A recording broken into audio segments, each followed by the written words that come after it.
So, ladies and gentlemen, fanboys, nerds, geeks, and otaku, welcome back and welcome home.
Well, hello there, Applebites. This is your Applebite Written Writ Ralph talking to you straight from our show here, the Written Writ. Show where you and I you get creative, have fun, and geek out. And today we are hanging out with a bunch of cool fellows, and we're going to be talking about a bunch of great geeky stuff. And, of course, who doesn't like some monsters? And, of course, I've come from my weekend of catching monsters at a Go Fest because I was there with the rest of the people in Jersey catching all those Pokemons. So you had a guest appearance too with the professor Raphael. That was pretty cool. Of course, man. I mean, the professor go way back. Back in the 90s, man. That's when he lied and said there are only 150 Pokemon. He's forgetful. Remember that? I'm about to it out 2000. Like, oh yeah, my kids have the book now. It's 1,000 plus right now. It's like 1,008 in their book, and yeah, it's tough. But yeah. Back in the days when the grandpa couldn't remember his own grandkid's name, Professor. so the entire span of the anime is supposedly like 1 year because like Ash doesn't age, and just in that 1 year they found so many Pokemon. All the 1900 years before, no, they only found 150, but just in that time, oh well. That's just when they started writing it down. That's yeah. I call bullshit, man. Yeah, that was in 1 year. That was a lot of years. But if you watch it, it's funny because like Jesse and James and Meowth, they know it, and Ash doesn't know it. It's pretty funny. He's probably. they break the fourth wall. They know it, and like Ash doesn't know. It's like, oh, I'm still a kid. He has childhood onset amnesia. I'm sure of Exactly. it. He never seems to remember that they don't mean him well. So he's a little confused in the situation. So maybe they're just like kind of playing along with them, keeping him comfortable. That's I don't know. He does fall for every single one of Team Rocket's disguises. So yeah. Oh my God! I didn't know you guys were Team Rocket. Well, they had the game first come out with the raids and everything. They actually fought against Jesse and what's the girl's name? I forgot her name. But anyway, it's really cool. But they don't show up anymore. Get this other stupid evil trainers. Just the grunt. Yeah. Just the letterers of the Pokemon world. No offense to any letterers out there, but dude, every once in a while, what they were doing for a while was every once in a while, Jesse and James and Meowth would show up in Pokemon Go, and then they haven't shown up for a couple of years now. Yeah, they haven't. I mean, I fought them a few times, and now because you can see the beautiful Meowth balloon. They're in Pokemon Go. I didn't know that. Yeah, they showed up a couple times. That's cool. That's like leader Sierra, who's pretty hot. I don't know, she's too hot for a kid's game, as far as I'm concerned. That's cool, though. Let's see. Andrew's like, "Hey, hello, guys," and "Hey, you guys." Oh, the electric company. Oh man. So why don't we get started and tell the people what this is that we're looking at? Because for some reason it popped up with you guys, which I wasn't expecting. But I've been having a bunch of technical difficulties back here. So I know. I'm just gonna let it go. So this is actually some sort of like malware. I think if you drop the link in there, if other people want to get in on the malware, you just jump in, click the link. It's totally fine. I am definitely dropping that link in there so Turn other off- people can have the issues that I'm having. Yeah, turn off your firewall, click on the link. It's fine. No, this is I'm back. Thank you for having me back, by the way. No problem. To talk Always a pleasure. another book that I'm a part of. So Patrick, who is joining us today, is awesome. Super nice guy, even better writer than that, no offense. He wrote a story that I drew that's a part of Comcrete Arcanum. It's a story that's being, it's multiple stories that are being brought together as part of an anthology put out by Nathan Luth, who's done some really cool work. This is the second Comcrete Arcanum that he's done. It's Kickstarter, as you can see, that's out there right now, raising money, actively working towards its goal and rapidly getting there. So, for whatever your contribution is, you end up with like 260 pages or 216 pages of cool stories all about what would happen if people knew that monsters were in the real world. Like, how would they respond? What would they do?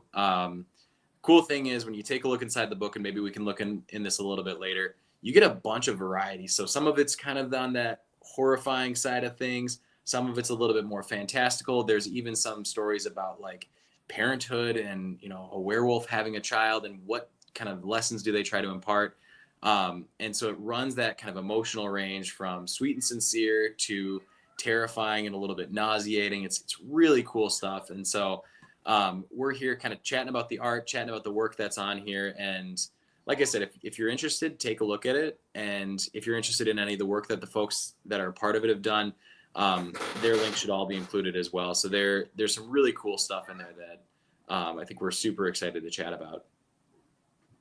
Yeah, and I'm showing off a couple of them now. So I read a couple of these in the little bit you sent me, and I was like, "What the?" Yeah, I gotta say, the vampire story that passed by first. I was like, I was at the end of it going, "You son of a." Yeah, there's some nice hooks.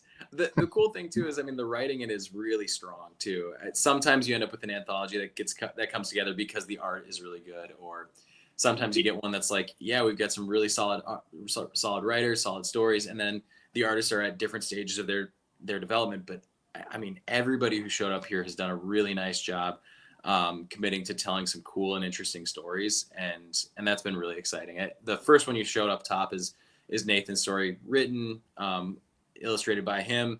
I think that does a cool job too. And there's the community around this has been really cool as well. It's kind of morphed from like a group that was solo on Facebook. I think it's a good thing that Nathan didn't show up, because I had some questions for him. Hey, we'll find him. We'll get him out there, because conveniently he's not here to defend himself. So I'm really happy. He said, a couple days ago, he's like, "Oh, something came up. I don't think I can join." You know what I think the real case is? He didn't want to get the heat. He wasn't ready. He knew Paul was here. He knew Tony was here. He knew Ralph.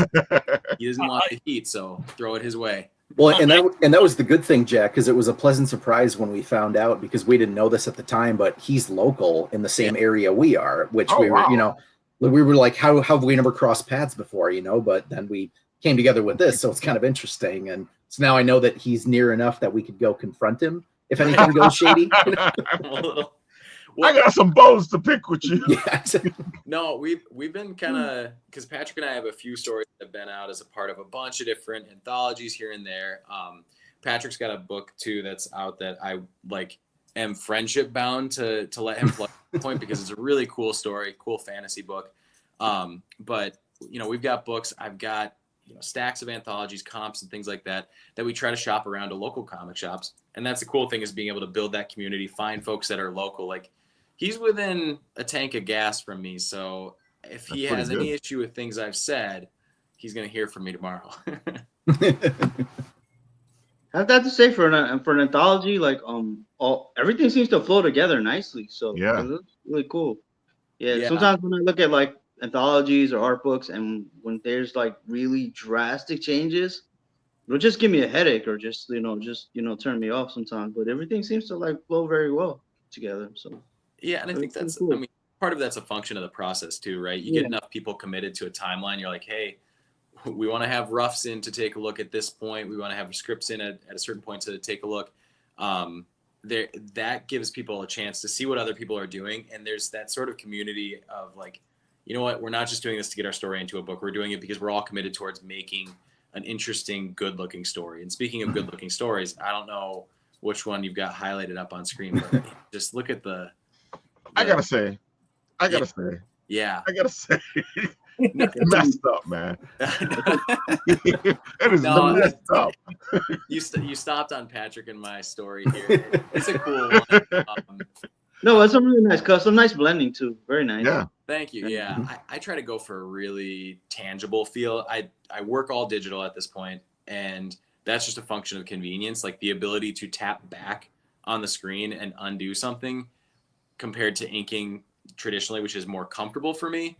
But the ability to tap, undo, or the ability to slightly tweak size and things like that without having to cut a picture out is so nice. So I've tried really hard to replicate that feel of like a tangible page in still a digital environment. So that's where all the coloring and the watercolor kind of comes from here.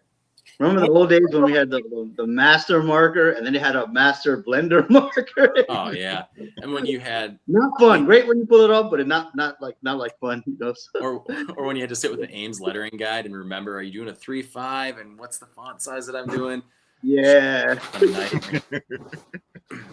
What program are you using, Jack? Because I'm starting to get into it now more for what I'm drawing for the animations of my game, but yeah, this is really cool what you're doing. So I sit in Procreate. I know a lot of people are big fans of Adobe Illustrator. Adobe Illustrator has just about all the same brush packs. The thing I like with Procreate is it's $0. It's $10, but it's $0 after that. So I'm not paying a monthly fee.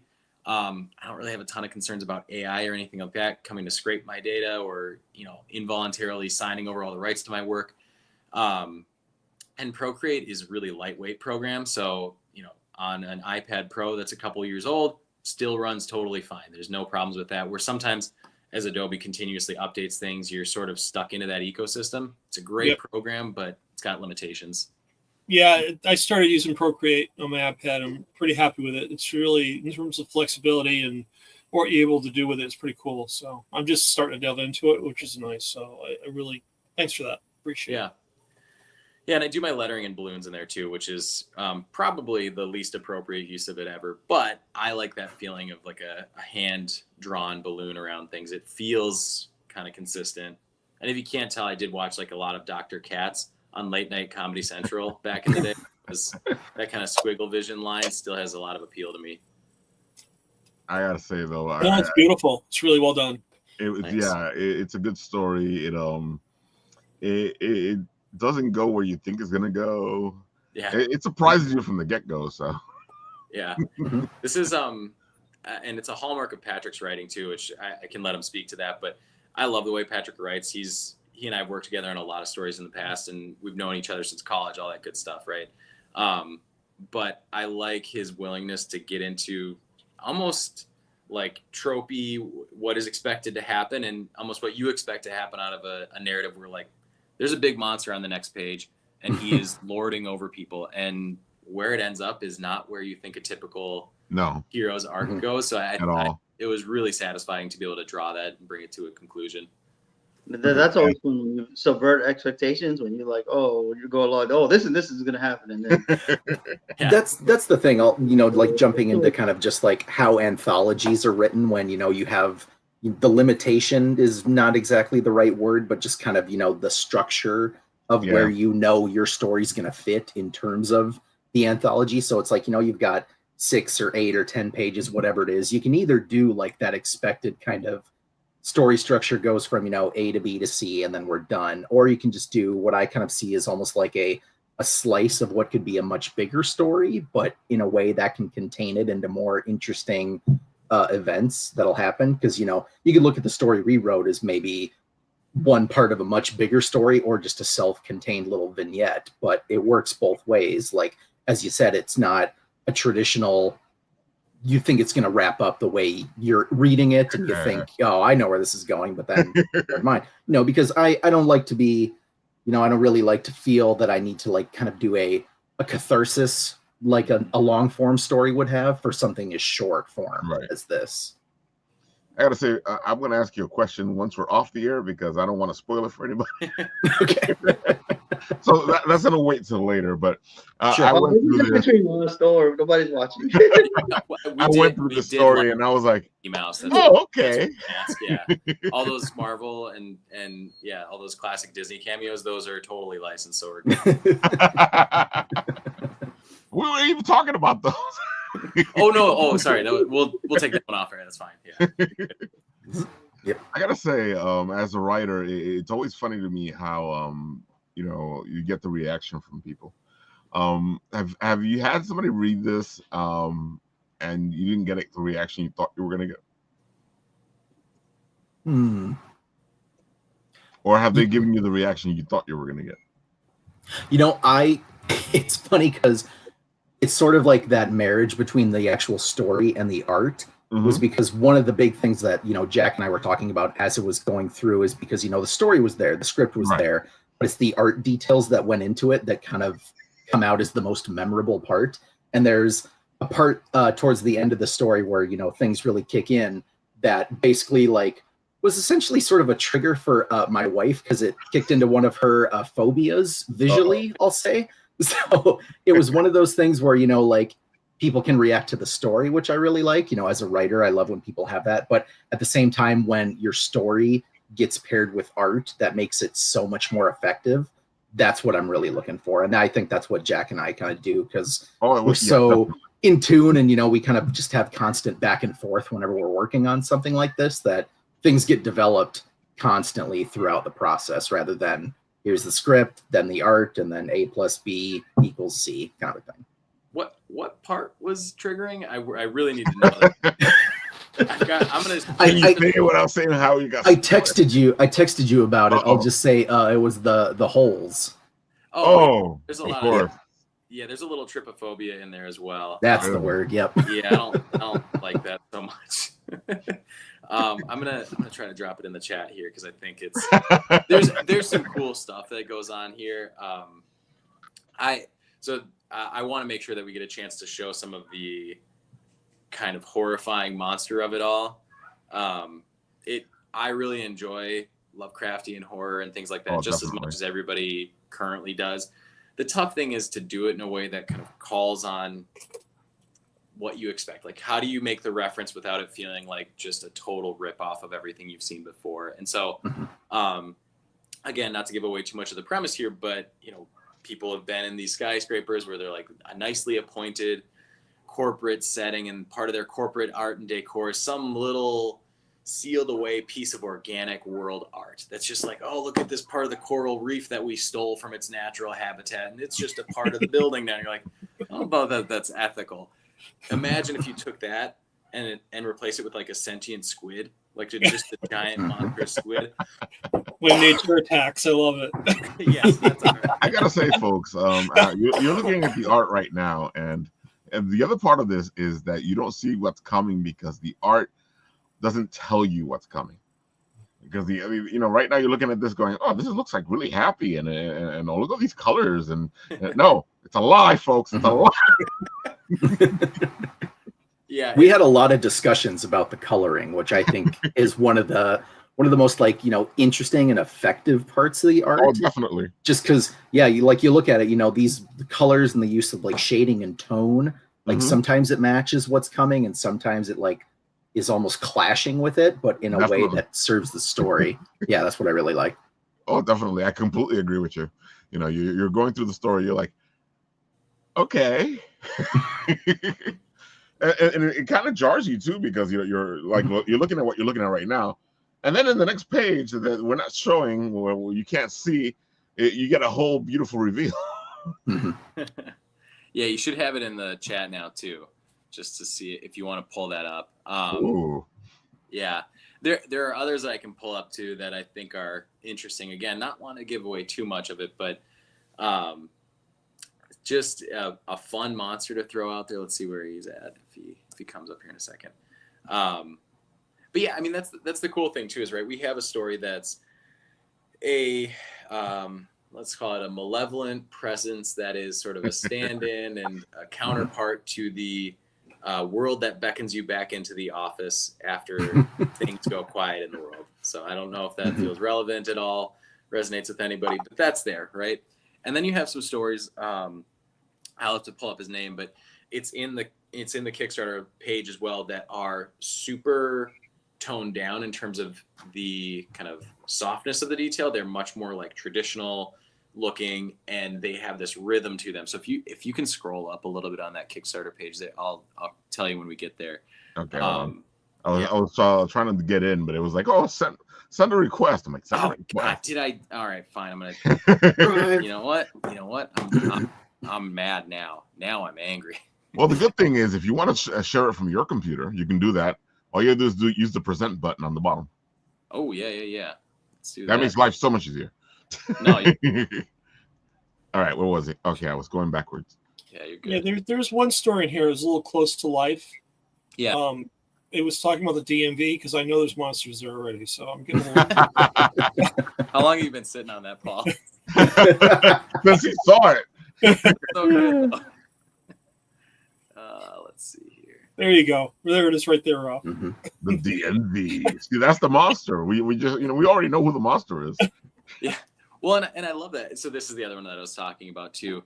This story just sits on rhythm and sound so effectively. And Nathan was talking about kind of how he ran into this creator at a local con and was like, I've seen a bunch of his work. It's phenomenal. It's interesting. It's different. But not different when you sometimes say it in like a pejorative way where you're like, oh, so-and-so is a little bit off, right? Not always a compliment. But in this case, it's like, no, I know I need to have him in the book because his work is so interesting. It's so cool. There's so much going on with it, but it's also so regimented and structured. And so you're able to follow it, and it makes the storytelling so effective. And I think this is only a 3 or 4 page story. Yeah. Which means that I like anybody that can still tell us, any letterer that can tell a story. Because that's what this is. That's a huge part too, is the lettering is really on point for some of these. Oh, definitely. And I love that classic lettering that really brings you into the story. Yeah, and also the pretty sedate use of colors too, like grayscale or pop of red is so huge. Let's see if I can share my screen here. Yeah, folks, you really need to go support this. Go pledge right now. This thing is a lot of good stories in one little book, or big book. It's one big book. And I feel pretty comfortable that it's getting made. Nathan's had some good success and has put in a lot of work to make. You guys are at 5,000 with 38 days to go, so I will agree with you. it's going well, yeah. And I mean, part of it too is just the sheer enthusiasm of the people that have been brought into it too. We started off with like a small Facebook group of the people that were working on it, just to keep in time with, hey, what's our next deadline? Who's working on what? And people are dropping progress shots and things like that. And then naturally more people say, let's go over to Discord, or let's go do it in this way or that way. And the whole group just was of the same mindset of, let's make sure that we're staying in touch.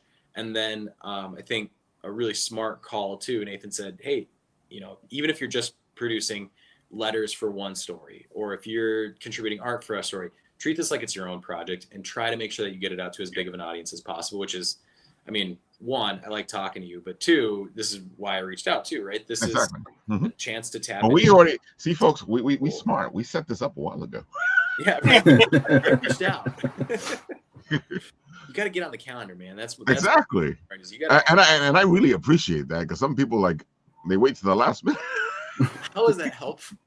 I mean, I've done it myself in my life, but you learn the lesson pretty quick that it's like, I wouldn't like that if I was sitting there like, all right, I'm trying to get my schedule put together. Hey, a free Wednesday night, nobody's going to bother me, right? And then suddenly somebody's knocking on your door asking for something. It's like, well, no, it's just an our end. We wait till the last minute to get the link. That's well, that's what happens, especially like, dude, what I started to do, because a lot of people would like decide they weren't going to be, or something happened, because there's a bunch of different reasons. So I'm not going to blame it all on that side. But then what I did was I started throwing things at the wall. Whatever sticks, that's the show. But that means that sometimes I have to wait to the last minute to figure out what the hell's going on. Yeah. I remember one day, like, Rob, I think it was like at 7 in the morning, you put the link up. I was like, That's me deciding. I don't care. This will be a great guest. This must be like a guarantee I'll be there. That's what I'm saying.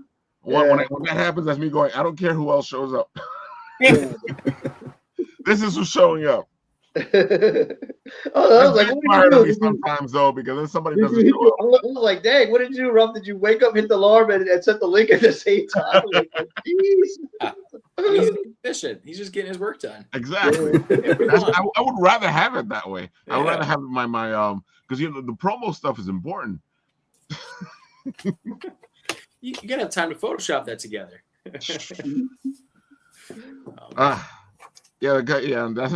And folks, I hope you understand that there was a bunch of other people that were supposed to be on tonight. That's what I'm saying.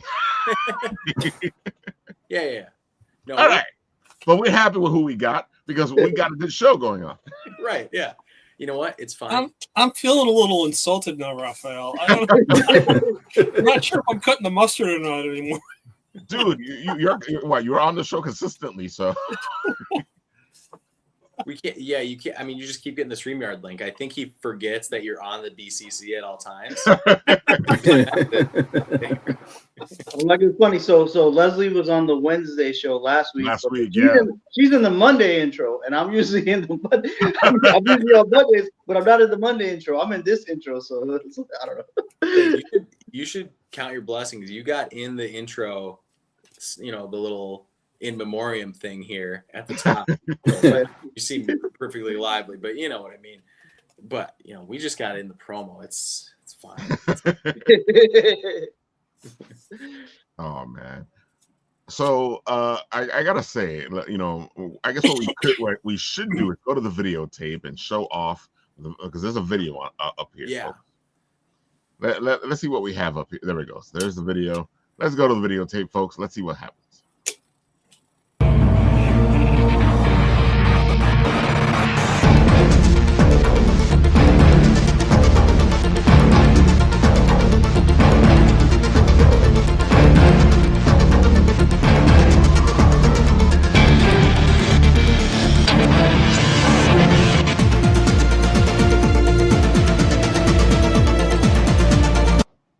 That was a pretty good tease.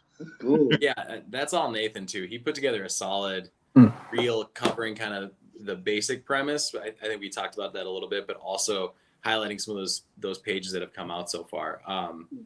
Like I said, the premise itself is really cool. You get this idea of like monsters spilling out into the real world, different ways, different times, and then you just watch, 15 different creator groups go off in different directions and try to get things done, and you get some really wild stuff coming out of it. And I had a blast producing what we did, but there's just so much direction out of it. I guess I have a question for you, Patrick, because we've talked about it a little bit, but I know what our story's about. Yeah. To me, it reads like, hey, so again, for folks who haven't seen it or will have to wait a couple months to be able to see it as a part of the book, the world's kind of in lockdown. People are not in the office, and there is a need, like this sort of building has a need for people to be back in it. And then you sort of watch from there what happens. But like, what prompted you to tell that specific story in the way that you did? So the idea I had essentially was because, the theme itself of, monsters in the real world, and it's, not exactly like urban fantasy, but just that idea of like modern day. So I wanted to take something and do something a little more subdued in terms of the idea of a monster, because I assumed I didn't know what was going to be in the book in advance, but I assumed there would be a lot of people interacting with monsters as part of like daily life and their kind of reactions to it. So what I was thinking was something that's a little more in the background, but it kind of caters to the things that people dislike about everyday life. So it's almost like the monster is a facet of daily life, and that kind of is a callback to the horror genre in general, because our book is essentially a horror story, but because you can look at it as that idea of like take something that is part of everyday life and turn it into a horror thing. So that's where I got that from, and then just kind of everything came from there. The idea of the building and what was in there, and it essentially became it's like a Dracula Renfield story is what it is, but with a little more of a twist to it. But yeah, and then I think, you know, in terms of like horror writing, because once I started writing it and I realized what the story was shaping up into, I think a lot of the best horror is kind of going back into that social satire aspect of it. And, Right. you know, this is coming from personal experience where, you know, as an office worker, how draining it is to have to go into an office building. And so I kind of wrote a thing about like, you know, why does it feel that way? And it kind of circles back to the idea of the story that like, well, there's a malevolent presence and that's what's doing it. And so it kind of, it makes it, the idea of it feel a little more connective to everyday life. So that's kind of where my idea came from. So now I'm going to jar you folks because I'm showing you this one for a reason, because it goes from this beautiful color thing and then boom. Look at that. I did drop the rest of the pages in the chat if you want to jump to there. For whatever reason, I can't share at the moment. But this is, you know, the reveal of our friendly monster.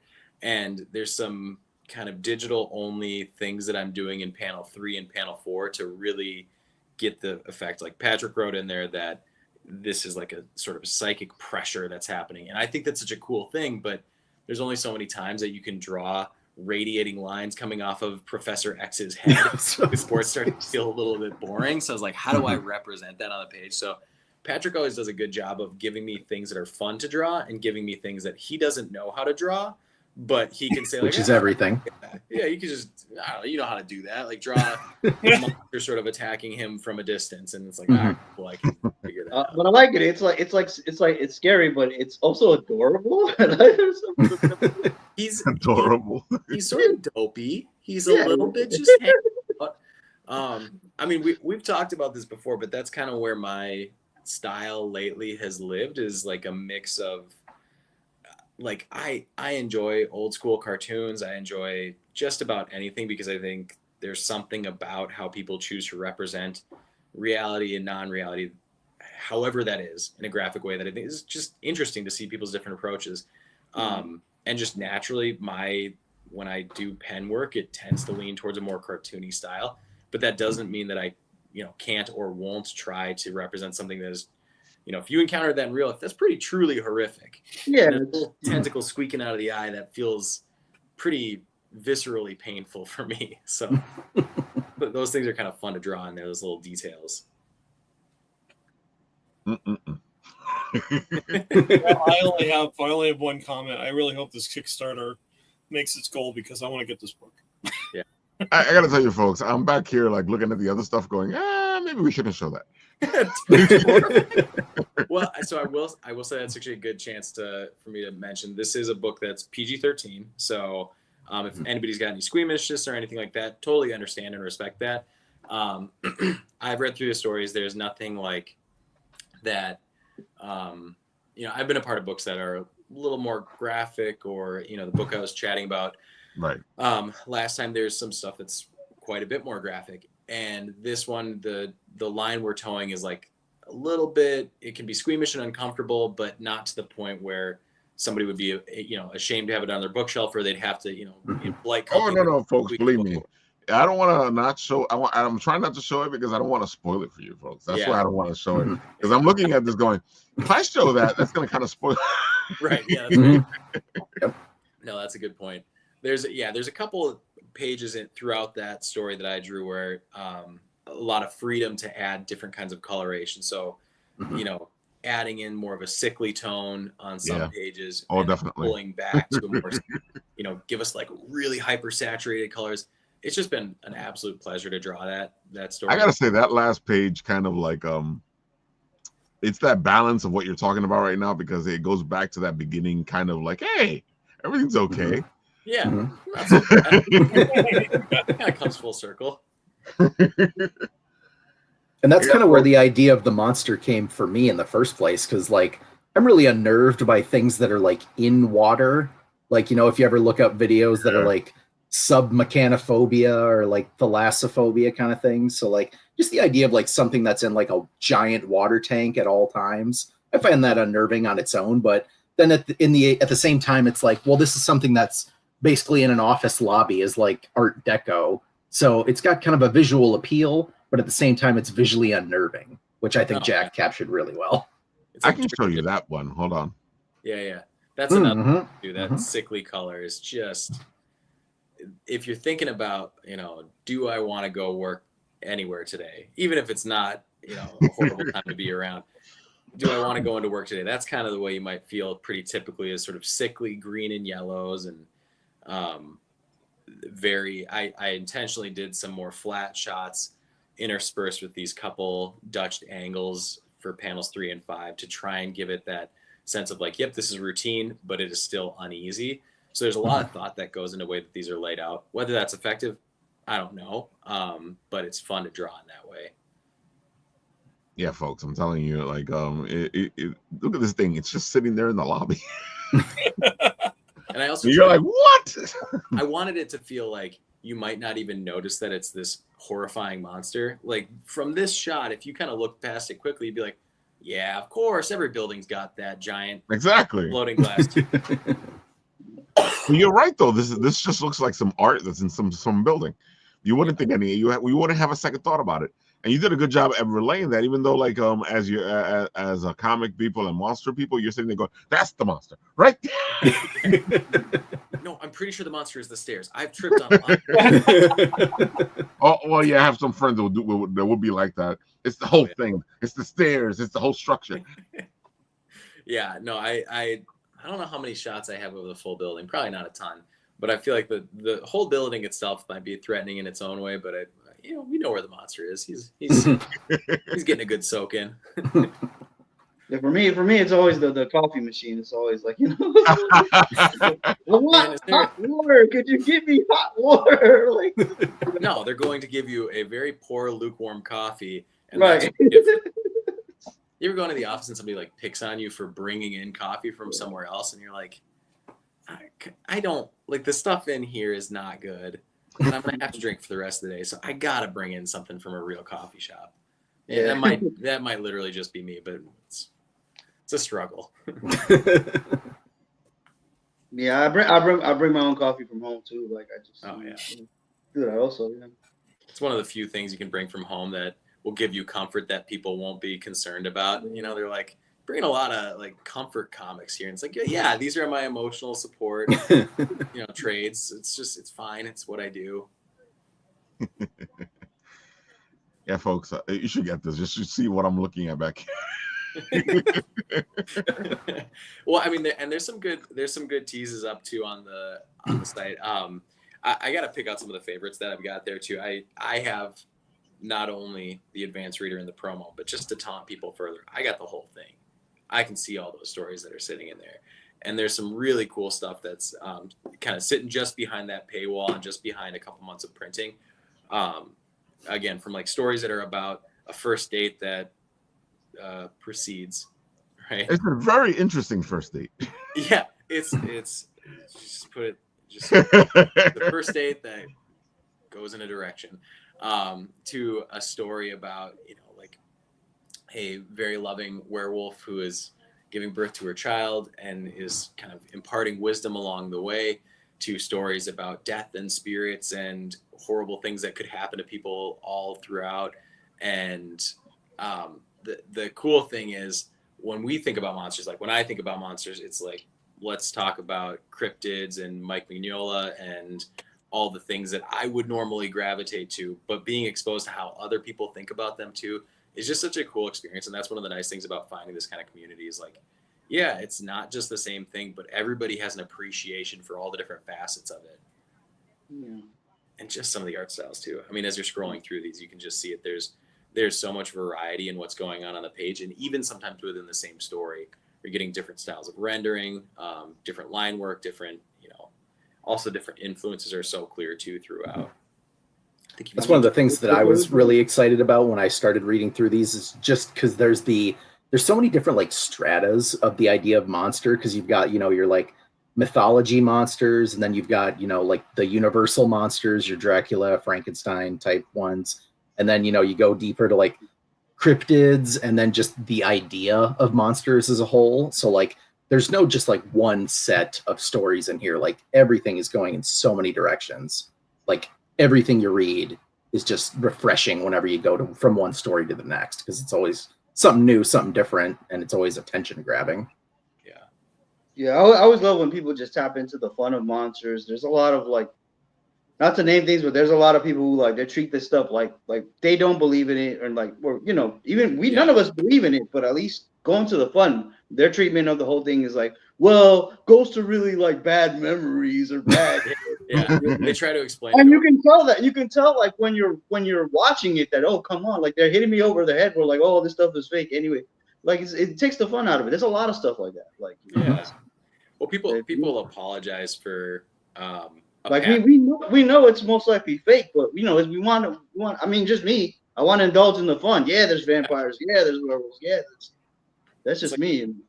It's like if you're sitting down at a table to play D&D or something like that, and somebody's like, "Well, I know I can't really cast spells." It's like, "Yeah, man, that's totally fine. I'm aware you are the least magical person I've ever met, but look at your sheet. It's like me, like you can." Yeah, I don't like me, like all the few people who like I just hate Velma, and the reason why I hate Velma is like there's no such things as ghosts. Oh, shut up! Just shut up! Like just I'm like in the face, man. Like that's like in every Scooby Doo universe, every single one. If you pay attention, there's an episode here and there that proves that ghosts are real, and Velma is still there's no such things as ghosts. Oh, just I'm not quoting you on that. I cannot quote you as saying Scooby Doo proves ghosts are real. You're in the show anyway. And you're scrolling through a couple of the different reward tiers here. The cool thing is, you know, part of the network that Nathan has built up around this. One, he's got a previous Comcrete Arcanum that you can get as part of one of these tiers, or at least several of the tiers. But there's also a bunch of different stories that you'll get along the way. So there's a story that Patrick and I had put together that crossed, where it's, you know, for a previous anthology contest, didn't get selected for it. Too bad for them. Patrick and I cool, and it's a very good pastiche. Pastiche, important, not rip off, because but a good pastiche of some, let's say, Marvel, X-Men kind of stuff. It's a cool story, and there's a bunch of those stories that people have had in their back pocket for a long time, and if you want to get them, probably for the only time you'll have access to them, they're included in some of these different tiers. So that these are good opportunities for folks who want to get a good look at indie comics, and maybe not just about monsters, but other stories in those people's back catalogs. This is a good place to go for it. So there's lots of different checkpoints along the way as well. At each group of, I think, 30 backers, there's another new story that gets unlocked and gets added in for that digital backer tier. So tons of cool stuff coming out here. That's a way to do it, man. Yeah. I mean, that's the other cool thing about indie comics is, you know, a lot of these people have been doing it for a long time because they like doing it. Very candidly, the money's not there in indie comics quite often. Like, I don't know, you're doing these things to get them printed and get them into people's hands and make a couple bucks here and there. But for the most part, people are doing this as their hobby or their passion. And I think it shows in the work that's out there that this is not just a day job for people. This is the thing that they're doing because they, you know, have, you know, images in their head to get out there into the wild, and for better or for worse, you're going to get subjected to them. What I've been thinking of, like, most of today, I mean, just mostly during the show is like I remember like Sci-Fi Network would have like these Twilight Zone marathons, and even rare they'd have a Tales of the Dark Side marathon and stuff. You get all these different stories. That was the best for me, and this is what like these anthologies. This feels like exactly. Yeah. Like it seems like you tapped into that. That for me was a lot of fun. Yeah, and I like that too. Sometimes stories overstay their welcome. Like there's times where you're like, all right, I need this to get to where it's going, otherwise I'm going to just be out. And none of these stories do that. They all feel pretty well self-contained, which is huge too, especially for, like, I've been guilty of it myself. I wrote an anthology piece one time, drew it myself, and it's very much like the first 10 pages of something that should be much longer, and that's really tough. A lot of amateur creators will bite off more than they can chew with their first projects, and like I said, we've all been guilty of it, but these stories feel pretty self-contained. Like, you get to the end of just about every single one of them, like, oh yeah, no, I got that full story, and it was satisfying, and that's been pretty cool to see come together as well. Not to toot our own horns or anything like that. Yeah. That's what you're on the show for, man. No, but shameless self-promotion. I was raised to be ashamed, so it's fine. I'll go. That's the thing when you have a short story or like a very limited space, you have to like you know, what serves the story. You have to break it down and break it down and break it down and break it down to get the story. That's what I think. Yeah. They usually make the best movies. Yeah. Yeah. Oh yeah. That's why I only watch commercials, man. Those are just like that's to the nth degree. You've taken a movie and you've broken it down into forget it, dude. Everything is a lost art, man. Every movie is like 3 hours to change now. Like nobody wants to edit anymore. Like, every single thing we filmed is so important. Like, okay, you know. Yeah, they're all breaking it down into Instagram reels over and over. Yeah. I had to turn off Brave New World. I couldn't stand it. I gave it 5 minutes. I turned it off. Oh. Yeah, that was unfortunate to watch. That's really too bad. I mean, I like Harrison Ford. I mean, I like Gap, and sorry. I thought you were talking about the book for a second, and I was like, which version of that book did they, or which movie? I like Brave New World, the book. No, I'm talking about the movie. I'm sitting here. Did they make a movie of that book? Yeah, they did. I don't know why. Yeah, I thought they did, but no, Brave New World. I mean. I think it's a product of like a lot of reshoots and things like that, or rewrites on the script. And I really wanted to like it a lot more. And it just felt like it was like 6 movies at the same time. And that was tough. It was like, a season of a TV show, but every episode was about like 15 minutes long, that kind of a thing. Yeah, it's just they jump into it. I didn't even know that was Thunderbolt Ross to like got into like the the backstories. Like he's president now. Could they have digitally added the mustache they took off of Henry Cavill for that, please? That would have helped so much. For me, it's just like I don't know. Like I even liked Falcon. I even like Falcon and the Winter Soldier more. Oh, yeah. Just movie. I just sit down like I just felt nothing. I just didn't feel anything. It was just like, oh, they just put this out to make money, and this was. It's one of those movies that like it has stakes and no stakes at the same time, so you're kind of confused because you're like. It was like is this important? It was like what comics do sometimes. When sometimes someone will play continuity cop, and it was like, okay, we're gonna wrap up what happened in Eternals in this movie, and then we're gonna wrap up what happened with the Hulk. We're gonna wrap it up in this movie. It's a Captain America movie. That's one of the things. It's a trilogy of movies that are like 15 years apart because it goes Incredible Hulk, which is what 2008, Eternals, which was 21 or whatever, and now this. How much do you care about? I mean, I was like the what was left over Eternal. You could just act like that movie never happened, and I'll be fine. Like I don't know, like what.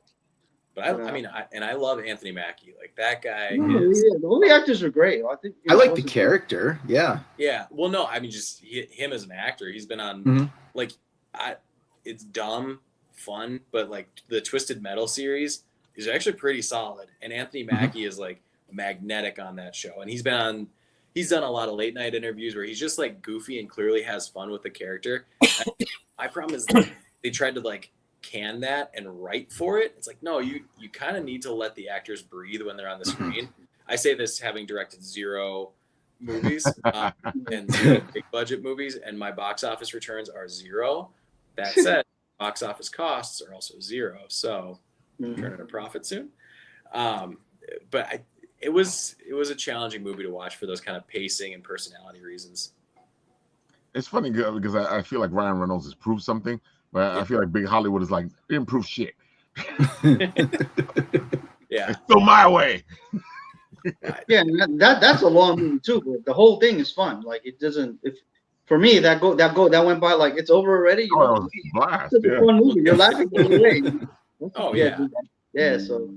But he's the exception that proves the rule. Did you guys see so he's got Mint Mobile and he's expanded to every facet. Like he probably sells like dental floss now and a bunch of other random stuff. And it feels like somebody with that kind of like no one wakes up and has a passion to start a phone company. Like nobody's like as a child they're dreaming of starting telecoms or something. That's something you do as a money making enterprise. And that's fine. Have you ever watched like Rob Liefeld, like he has like a podcast where I think it was on Miller World where Rob Liefeld was talking, but it was funny, but he said that like the last interaction he had with Kevin Feige, he's like, Rob, please help me. I need you to speak Ryan Reynolds. I can't with this guy. So I had to bring him on the meeting to talk about that. So he could I can't with this guy. Can you speak Ryan Reynolds for me? So, I'm sorry, is that Rob Liefeld saying that someone else? It was Kevin Feige saying it's Rob Liefeld. No, but this is according to Rob Liefeld. Well, it is according to Rob. Yeah, so I have a separate story about how I reached out to David Zaslav, and he said that the only one who can lift as strong a weights as Henry Cavill and teach him how to be stronger is me. Like, that's straight from me, and that's from David Zaslav. That now. Yeah. That's awesome. All right. Paul, why don't you tell the people all the beautiful stuff about Time Enforcers? Well, thanks, Raphael. So Time Enforcers is a passion project of mine. It's been in development for the past 4 or 5 years at this point. I mean, came out of COVID-19 when I saw the learning experience kids and educators were going through and not really making learning history fun. And Time Enforcers is really meant to make learning history fun. And that's really the whole premise behind it. You go back in time to play as a character out of the past, and you learn about that time the character lived. And with episode 1, it's called Time Out of Time in feudal Japan. And you go back as a samurai warrior and to try and investigate what causes the disturbances in time. And speaking of samurai warriors, I gave Ralph my link to Shadow Rabbits, and he actually did a commission artwork piece of Kaizen, which is really cool. So I'm really excited about this. It just looks totally phenomenal, man. Yeah. This is amazing. He took my artwork from the game and he actually, crafted something that was just beautiful. So I can't wait to get my hands on this and feature this at the show. We're actually doing the Garden State Comic Fest at the end of this month on June 28th and 29th. Yep. Mm-hmm. And then we'll be featuring, hopefully I get this in time, we'll be featuring this piece of artwork that he did at our table. And I got a bunch of really other cool swag that I'm in development with, which I'm pretty excited about to showcase at the show as well. So a lot of things happening with the game. Episode 1's on all the app stores pretty much. You can get it everywhere except Google Play, but it's made for iOS, Android, as well as Mac and PC. So there's no excuse for not playing it because it's pretty much every device in history that you can play it on. And like I said, we're episode 1 is in the can, but we're currently working on episode 2 as well. Episode 2 is featuring a whole host of characters. It's going to be mainly focused on Amelia Earhart, but we're also introducing some new characters along the way. One of those characters is Togo, who was the sled dog from the Alaskan Serum in 1925. He actually was the winner of our next agent contest last fall. So we'll be throwing him into the mix along with a new character that we've developed called Detective Nico Time. He's actually based on the 30s and 40s film noir characters like C.M. Spade and Philip Marlowe. And he's actually going to be voice acted by our own Rafael Tavares, which I'm pretty excited about. So that's really, really cool. You got it, baby. And so a lot of things happening. If it's okay, Ralph, I can share my screen. I got a bunch of swag I want to show that I've been working on for this show that's coming up at the end of the month. Let me just do it really quick. Give me one sec.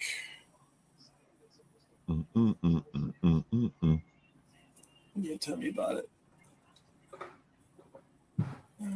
Entire screen, and we'll go here. So this is, hopefully you guys can see this. Can you see it or no? Hold on. There you go. Okay, so Nico Time. This is actually a magnet that I put into production. We'll be getting these this week. But basically, Nico Time is our grayscale character that is going to help along the way to figure out what happened to Kaizen in the transdimensional realm. So pretty excited about this. So that's the magnet we get going. We're actually going to be offering pet bandanas as well. So this is Togo. So you can deck your pet out with these really cool bandanas we have going on. And then because I love t-shirts so much, and we got the current Time Enforcers t-shirt, but we actually have a new one in now with Chronolith and say no one can stop me. So that's the front. And then this is the back sporting the cool Time Enforcers logo. So pretty excited about that. And then last but not least, we met up with Russell from where's Russell from, Raphael? I can't remember her name. Oh, Russell's from Long Island. He's from Game of Tunes. Yeah, Game of Tunes. He does fantastic work, and these are his big clips. There you go. Yeah. So Blip Click, and so we got an Inquisitor Blip Click that we're going to be offering as well. So a lot of fun stuff to play along with in Time Enforcers. I'm pretty excited about this, so it should be fun. I'm gearing up for Kickstarter, so hopefully I could do stretch goals and throw the stuff in there as well. Yo, that the shading on that magnet was excellent. Oh, Black yeah. and white. Thanks. That Yeah, it was great. fun. Yeah, it's just great. it took Yeah. a little while, but I was starting to play around with Procreate and just having some fun with it. So. Yeah, dude, Paul showed that thing to me. I was like, Yeah, it's just really just wanted it. I was definitely thinking like Sam Spade and Oh, definitely. Valley, so it's really cool. But yeah, that's cool. Like it's like I love that effect. Like see, like how half his face is black, but you can see the line without seeing it. Like you can just what it is. That's so cool. Well, that's gonna be his character, Tony. He's gonna be like walking around in shadow all the time. And one of his abilities is because he's grayscale. Anything that's handed to him that's in full color turns grayscale. So pretty excited about that. So that'll be fun to animate. And then he's got a weapon that I call the gumshoe debilitator. And it actually blows out blobs of bubble gum from a magnifying glass to stop enemies in their tracks. So yeah, I like that. It's like I'm just having a blast with this. I mean, there are no rules. That's what I love about this. I can make anything up, and who cares? It's my universe. I'll do whatever I want. So it's kind of fun. But it sits well with where you're coming from, because you're coming from that inspiration of Batman 66. Yep. Totally. I mean, it's like, what's the point of like having a story to tell if you can't make something that's a little different? And kind of like what, Jack and Patrick are doing with their anthology is just like, why do we have to be holden to like all these stories that have been said before? We just want to try and make something entertaining. And my hope is, offer an opportunity for kids to get inspired and learn more about history. That's really the ultimate goal with this.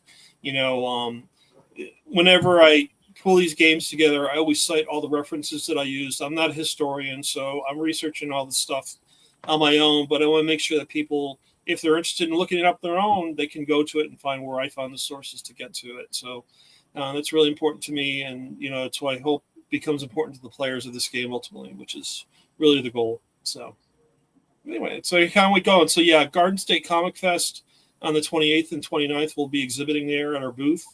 I'm actually going to be dressed up as Professor C.T. Haugens again, which is like my staple, but we're also going to be introducing a new cosplay character, Amelia Earhart. So I got some really great costumes outfitting for my wife, and she'll be dressed up as Amelia Earhart at the booth. So I don't think she'll be wearing the jacket too long. It's pretty heavy. It'll probably be too hot. So we'll see. There's like a couple ways you can go with the Amelia Earhart one, and I'm glad that she's going like the one where she shows up and isn't like disappeared a little bit. Like, she could leave early, and you're like, oh, that's a really good impression. Yeah. That, of course, is the professor. Yeah, Professor Haugens. So, it's fun to see the people like react to him. I gotta get a costume without facial hair because these mustache eyebrows, man. After about an hour, it's like I just want to rip them off. Oh no, it's too much fun. I've lost all humility and modesty. I just, you go out there, you put yourself out there, and just say, "I don't care what you think. I'm having fun." Yeah, at a certain point, that's kind of what happens, right? Like, I don't know if, like, no offense, if any of you are Gen Alpha. But sometimes I run into him, I'm like, are you making fun of me for wearing athleisure right now? And then I look at him just like, what is this? Just the whole, everybody's just trying to do their best, Yep. And this is good timing on it too. Like there's a lot of kids that are out of school right now. And oh, definitely. Their devices skyrocket. And I'm sure there are people out there that are like, get their kid on get on the Steam account, get on whatever it is to give them something that's, at the bare minimum, going to give them some additional information that might be reinforcing what they've already heard, or a different way of ingesting new information. There's only benefits to be had with that kind of stuff.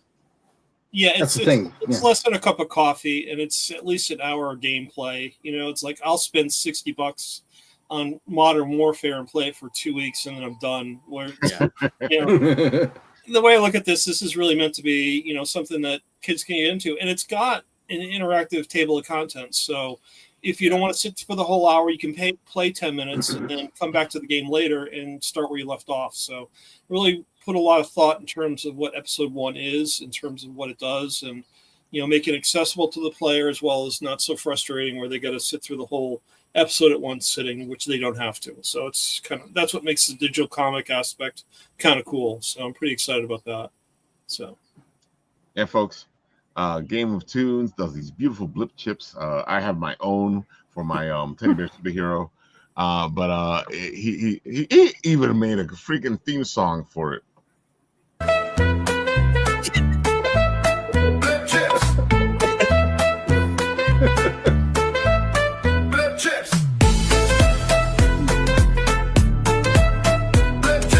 Gotta love it. It's a fidget toy, folks. So, I'm constantly playing with it. If you hear something clicking behind the scenes over here, I don't know what it is. Well, what's really cool for the Inquisitor that Russ had put together, he's actually installed a chip in it that will bring you to our Instagram account. So if you get the blip chip that has the Inquisitor, all you can do is scan it with your phone and you can instantly access our Instagram account. Which is I love that he added it to things. And and folks, if you're looking for something different to do, hit up Game of Tunes and he can make your own blip chip. Yeah, Inquisitor is going to be the first one. I think he's going to do Chronolith next, so pretty excited about that. I'll have a whole host of blip chips before you know it. All the blip chips. I just wish I could hit the lottery. That way I can, spend money on creative so much to help me out. It'll make life so much easier. This is so cool what Shadow Rabbit did. I just totally. I gotta say, Paul, I gotta give you credit because you actually invest in the whole artistry of everything you're using. Yeah. There's other people that wouldn't do that. So. Well, that's the thing. I mean, if you go to our Instagram channel, and I'm trying to do this. I have probably about 15 commissions now. I've posted about 5 just because I don't have time. But I've asked different artists in the industry to give their interpretation of what a Time Enforcer character is, and I've asked, V. Keith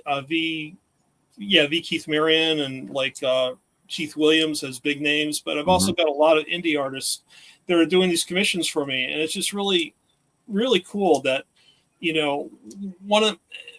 from my past, I originally worked on a magazine in New York City called Metro. It was the magazine we started, and I interacted with so many creative people, both writers, artists, and photographers, and that had to be one of the highlights of my career.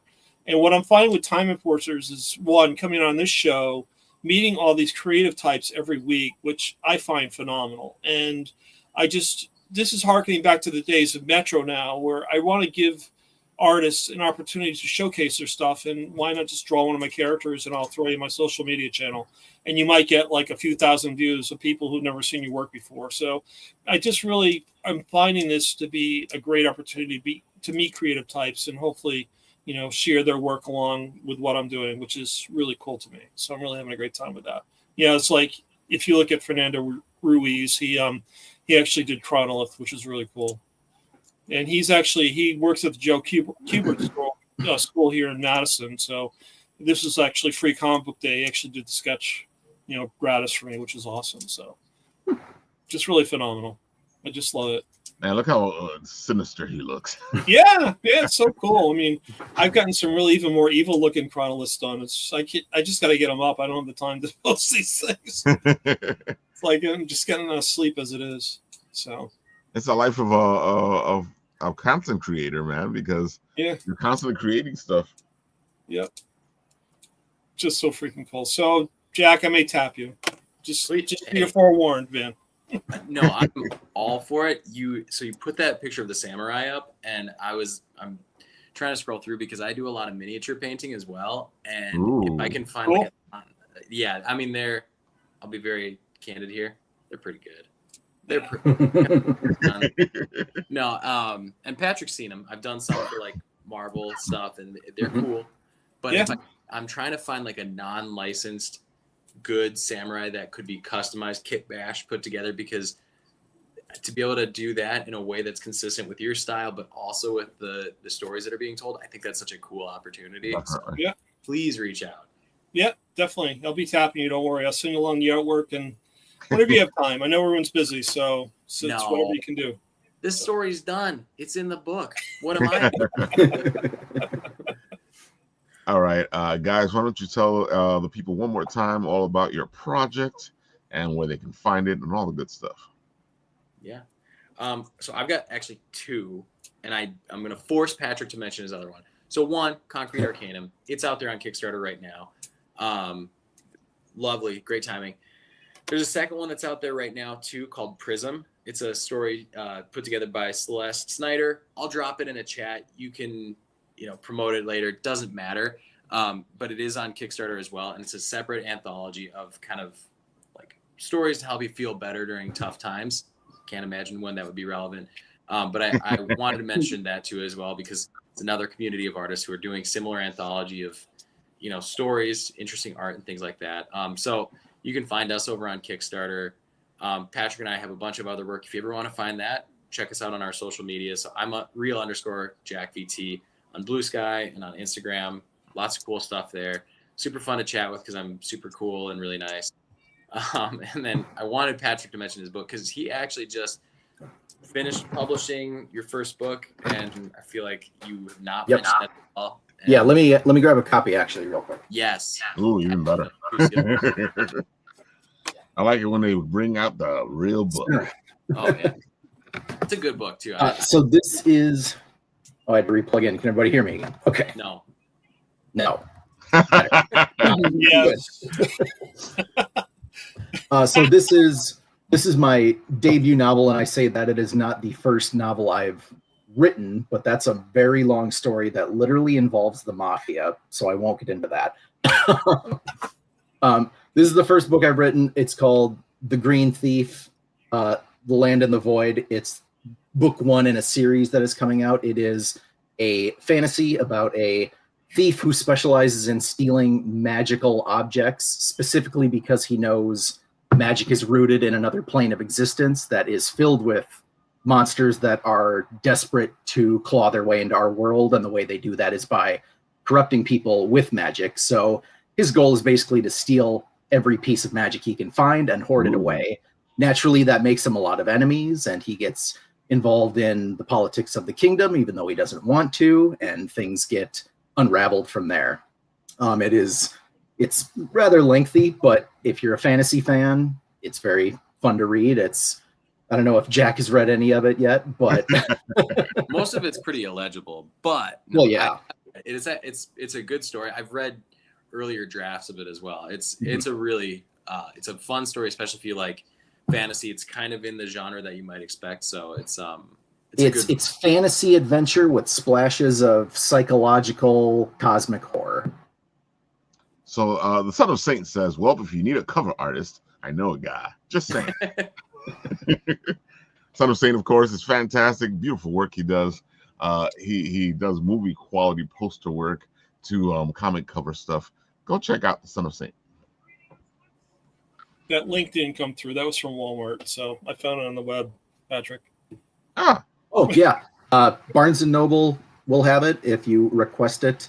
Amazon, it's on Kindle, hardcover, paperback, whatever you're looking for. It's out there. That's good. See, easy to find, folks. Why aren't you buying it? Why already bought it? I will be after the show. Don't worry. So thank you. And part 2 is written. I just need to turn it into a book as well.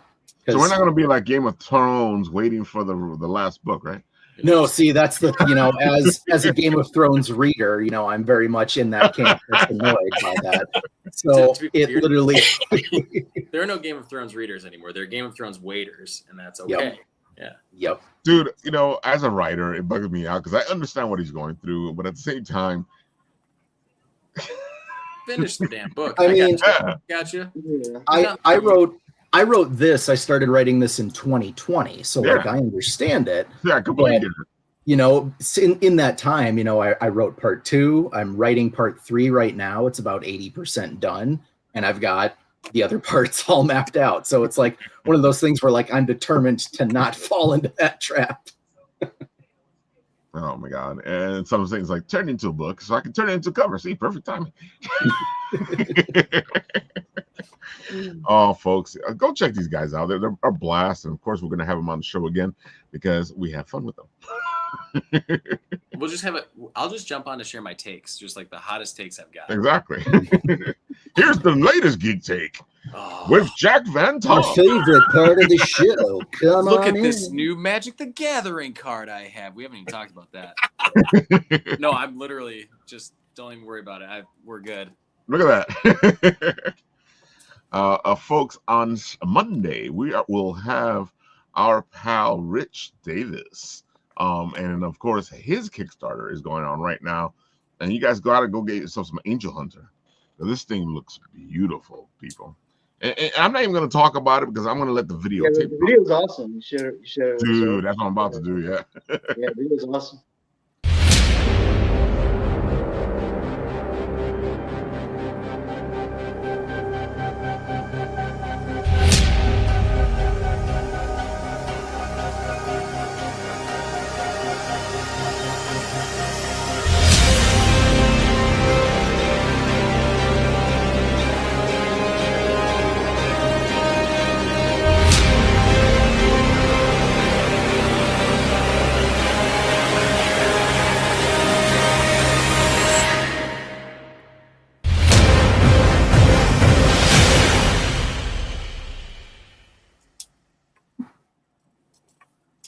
And folks, I've gotten a chance to read it, and it is as epic as it looks. The black and white is amazing. The two covers are just fantastic. What are you waiting for? Go check it out. You know what? I'll make it easy for you guys. I'm going to take it and I'm going to put it into the comments section.